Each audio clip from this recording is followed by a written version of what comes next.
जस्तो यो एउटा 1 लिटरको भाँडो हो।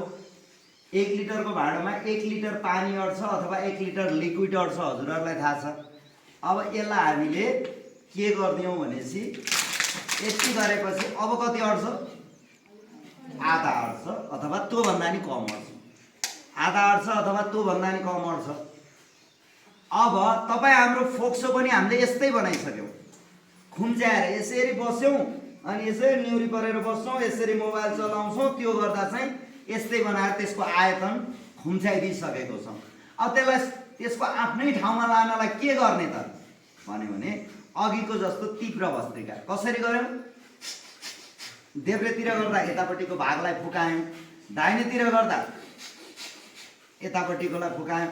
अनि अब दुवैलाई सँगसँगै गर्न फुकायौँ। अब त्यो फोक्सो हाम्रो लङ्स चाहिँ आफ्नो आयतनमा ठुलो भएर रह्यो भने अनि हामीले के गर्छौँ त? पर्याप्त अक्सिजन अब हामीले यो ब्रह्माण्डमा भएको विभिन्न ग्यासहरू सँगै लिएको छौँ। अक्सिजन लिँदा 30% मात्रै हामीले नर्मल ब्रिदिङमा अक्सिजन लिइरहेछौँ भने अब हामीले यो भस्त्रिका एकदम तीव्र गरेर अनुलोम विलोम गरेर हामीले अक्सिजनको लेभल 5% भने बढाउने कोसिस गर्नु पर्यो। अब हामीले उसकै आयतनमा ल्याउँ, पहिलाको आयतनमा ल्याउँ। त्यति ल्याउँदा पनि यति गरेर ल्याउँदा नि यो यहाँनिर खुम्चिएछ, यहाँनिर खुम्चेको छ। अब कता छ? सच्चा योगीहरूको यति भाग पनि खुम्चेको छैन। तपाईँ हाम्रो चाहिँ अझै कतै कतै त्यो अभ्यास गरिरहँदा पनि यति खुम्चिन्छ। त्यसलाई पनि फुकाउनलाई हामीले लामो समय भस्त्रिकाको लेभल बढाइराख्ने, अनुलोम विलोम बढाइराख्ने र अनि यसलाई टक्क अडिने बनाउने।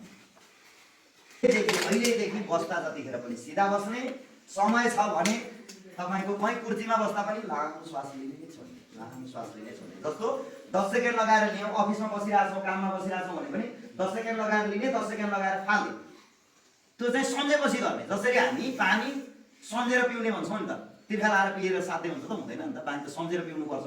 अब सम्झेर पिउने, त्यस्तै गरी यो भस्त्रिकालाई चाहिँ सम्झेर पानी बसाउने। तर हातेसो पनि गर्नु पर्दैन, यत्तिकै बस्नु, आफ्नै काममा बस्नु, श्वास चाहिँ लामो लामो, घाँट सिधा गर्ने, लामो लामो। हामीले अभ्यास भैया गाभ्याम तन्निरोधः